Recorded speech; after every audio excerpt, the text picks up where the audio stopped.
Hi, everyone. Thank you so much for watching. I wanted to take a few minutes to share with you a project I'm working on with my friend Jeremy. We're going into business for ourselves as independent landscapers. Between the two of us, we've got 15 years of experience and we do a lot. We do carpentry, stonework, steel fabrication, concrete, pavers, drainage and irrigation, heavy equipment operation, and more. To describe the state of the market in the East Bay right now, I would simply say that the demand for what we do is ridiculously high. The joke right now is that we can't walk 5 feet in this town without being asked to do something. To give you a little historical context, since the beginning of the pandemic, the industry itself has simply boomed. The large design build firm that we have been working for has only seen business pick up since early 2020, when, as the story goes, folks were sort of forced on lockdown to sit and look at the backyards that they'd always promised themselves they'd do something about. In the process of the last 2.5 years, we have been picked up by multiple folk, or asked, or people have inquired into the possibility of us, Jeremy and I, working on their property, doing smaller scale projects here and there. And similarly, the actual clients for which the company we work for um, have been asking us as well to sort of come back and do smaller things and similar work. To date, we've got about seven continuous and future clients. I would say actually that the number's just raised since I started working on this presentation about a week ago. Um, we've had three people at least, I believe, approach us about doing some sort of work for them. But I wanted to talk a little more about why we're going to succeed beyond the fact that the demand for what we do is so high.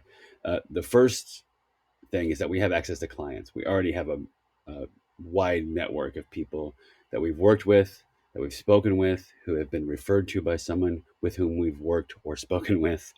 Um, and that field only seems to be growing.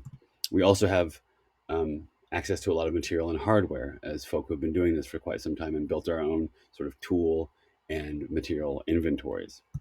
We also have access to subcontractors. That is to say, we have relationships with a lot of people who do a lot of different specified work in this industry: welding folk, concrete folks, electricians, irrigation people, etc. Besides the fact that they can help us connect the dots on specific problems we might have in putting together elements for our new clients, they also are able to connect us to people who need the sort of work we do done on their job sites. And I would say that our strongest point here is that we're really good at communicating. And the reason that we're really good at communicating is because we have seen how uh, the biggest sort of source of anxiety and conflict in this field is poor communication between builders, designers, and the clients.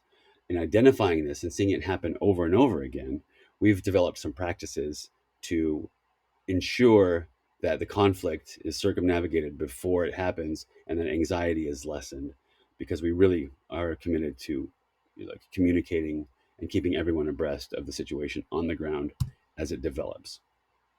And that informs our business model and the commitments that we have. First, we keep things simple.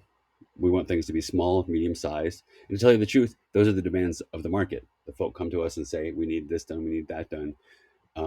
They're far from the massive, full blown projects that we have been doing for the last couple of years with our current company. And what this does is it actually promotes the possibility of returning. Clients are satisfied with a small element that we've done here. They want us to say to do something over here similar.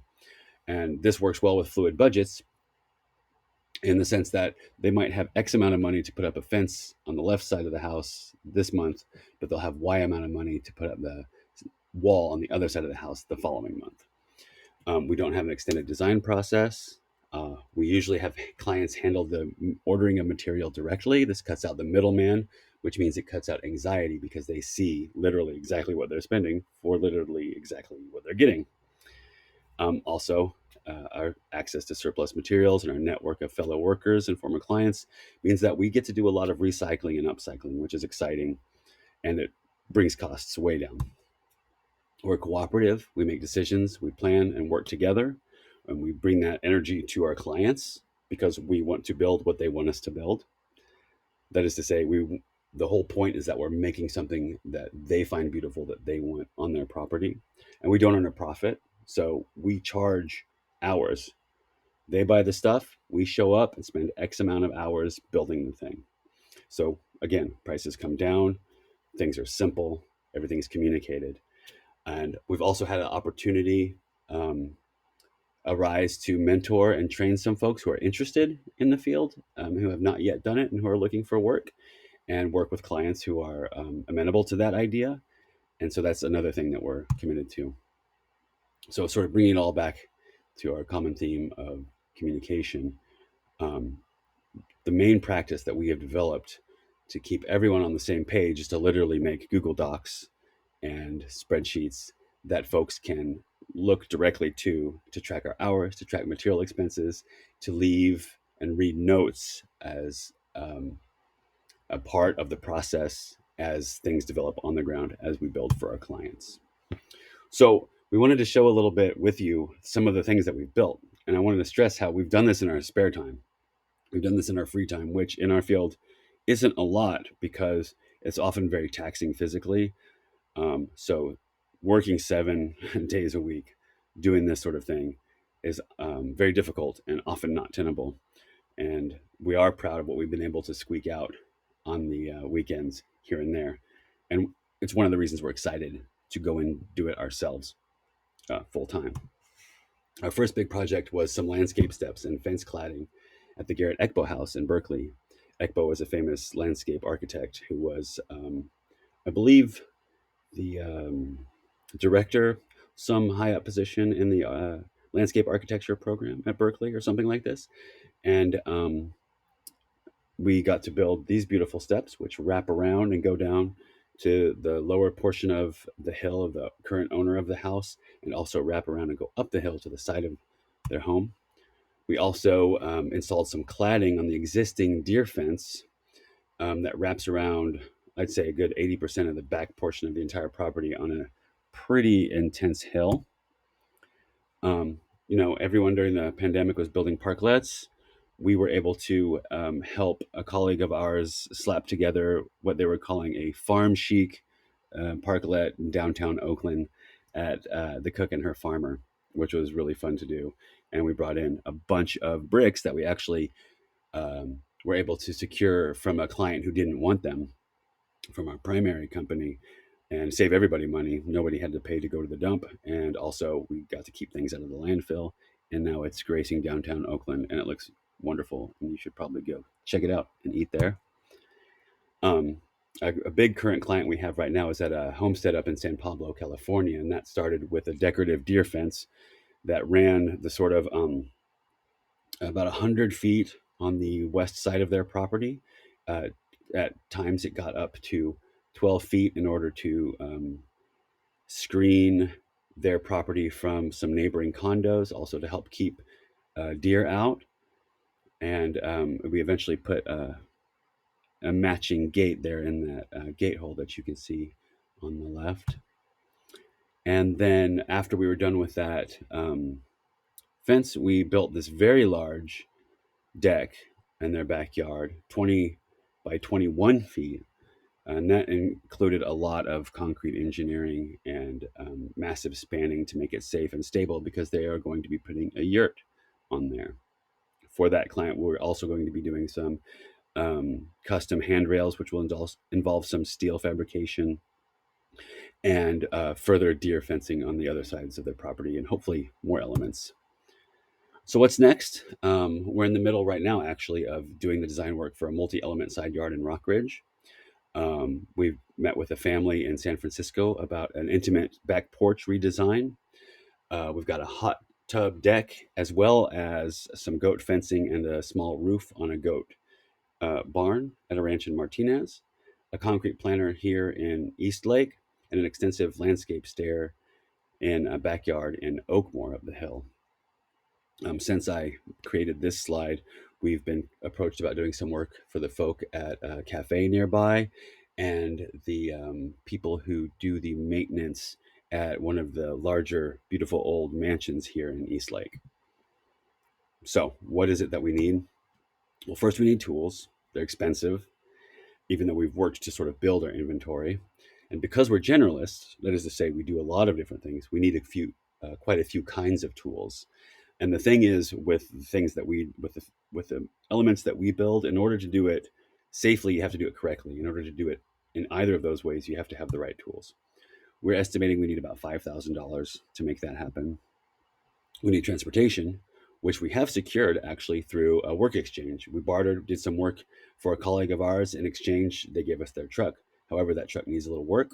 Once it's up and running, it's going to be perfect. It has a lumber rack. It's going to be a great work truck.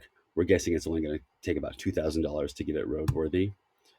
And then we're planning ahead for unexpected needs. Just like the situation on the ground when we're building something is always changing, we understand that the materials, the resources that we need to put together to make this a tenable operation are going to be variable. Things are going to change. Things are going to come up, especially when it comes to maintenance, repair, purchase. Of course, we hope it's nothing too serious, but you never know. What we did was we rounded it up to 3,000 to make that an even $10,000 to help get us started. Now, the thing is we can, will be, and we already are working. The thing is at this point, what we need is the money to catch up to us, to make it so that we can continue to do so. We can do so more in a more sustainable fashion. Ideally, we'd like to see 10 people donate $1,000. That's going to make it easier and easier for paying folk back, which we plan on doing in early 2023. But of course, anything and everything helps. Relatedly, sort of as a part of our commitment to like communication and accountability and transparency, we've set up a crowdfund donors Google document whereby folk can see who has donated what and track when that begins to get paid back. Obviously, you can go on there and say you'd like to be anonymous. You don't necessarily want your name on that with some people you don't know helping out with money or whatnot. But that's all going to be there for us all to see, for us all to be held accountable for. And then, as a bonus of sorts, what we want to do is put together a newsletter. We want to share with you some of our adventures, talk and nerd out about some of the cool things that we've built, what we're going to build, whatever. And we're going to send that to donors, friends, family, clients, industry folk, craftspeople, et cetera, whoever might be interested. That'll be a fun part. So how can you do it? If you would like to help us out, which we would very much appreciate, is first, we're going to keep it simple. You can Venmo either myself or Jeremy. I also have a PayPal account you can use if you're more comfortable with that. Secondly, you can email myself or Jeremy if you have any questions, and also in order to record your information for repayment plans starting in 2023. And that's that. Thank you so much for listening. Thanks so much for your time. And if you do feel that you can help us get started with this project, we'd really appreciate it. Yeah. And hopefully we can share some of the beautiful things we're going to be able to build with a little bit of help. So, yeah. Thanks again so much. And hope to talk to you soon.